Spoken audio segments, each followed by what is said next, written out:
বাংলাদেশের অর্থনীতি ও সংস্কৃতির চালিকা শক্তির একটি হলো কৃষি। শত শত বছর ধরে এদেশের কৃষকরা কঠোর পরিশ্রম ও নিষ্ঠার সঙ্গে মাঠে কাজ করে খাদ্য উৎপাদন করে আসছেন। বাংলাদেশের কৃষকরা দেশের অর্থনীতির মেরুদণ্ড।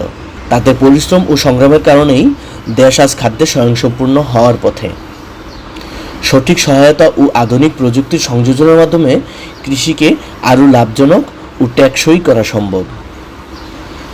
আসুন তেমনি একজন কৃষকের কাছ থেকে শুনে নেওয়া যাক কিছু কৃষি জীবনযাপনের কথা। কাকা কি ডাল লাগাইছেন? 19 এটা কি চিকন চাইল? চিকেন। এই জমি কতটুকু? জমি 3.5 ঘন্টা। 3.5 ঘন্টা। কাকার নাম কি? জনাল। জানাল। যাক, এটা কি দিতেছেন এখন? কীটনাশক? এটা পোকের ফসার ওষুধ। না দিলে কি হবে? না দিলে ফসা লাগবো। এই জমিতে লাগাইছেন কয়দিন? জমি তো লাগাইছি 2 মাস হয়ে গেছে। এই জমির পাশাপাশি আর কোনো চাষবাস করেন? হাতাহাতি করি আরে। কাকা ধানের পাশাপাশি ভুট্টা বা অন্য কোনো সবজি লাগাইছেন না? না, এবার লাগাইনো। গতবার লাগাইছিল, তেবার লাগাইছিলাম এটা ভুট্টা। এবার লাগাইনো। ও, বর্তমানে তো কৃষি কাজ করা অনেক কঠিন এবং হচ্ছে অনেক পরিশ্রমের। আমরা কৃষি কাম করন লাগে, আমরা অন্য কাম নাই কৃষি কামে। এই জমি কি নিজের? না, লাগিতে পত্তন? হ্যাঁ। পত্তন নিলে এটার হিসাবটা কিভাবে? এটা আমরা এক বছরে এই জমিটা 10,500।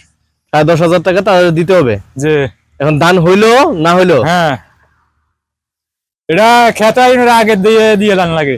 যখন আপনি যে তাদের সাথে চুক্তি করবেন তখনই দিয়ে ফেলতে হবে। যে এটা প্রতি ডিসেম্বরে দিয়ে দান লাগে। ও, কাকার ছেলে মেয়ে কজন? ছেলে 2 জন, মেয়ে 1 জন। ও, তারা কি পড়াশোনা করে? মেয়ে পড়াশোনা আছে, বিয়ে দিয়ে লাইছি। আচ্ছা, আর ছেলে? ছেলে 7 হয়ে যেতে হচ্ছে। ও, কৃষিকাজ করে এই যে জীবন নির্বাহ করতেছেন, তো সেক্ষেত্রে আপনার কষ্ট হয় না অনেক? কষ্ট তো হইবে, বাচ্চা থাকতে হলে কষ্ট তো করণ লাগবে। যাক, কাকার সাথে কথা বলে অনেক ভালো লাগলো কাকা, ধন্যবাদ। হ্যাঁ, ভালো থাকবেন।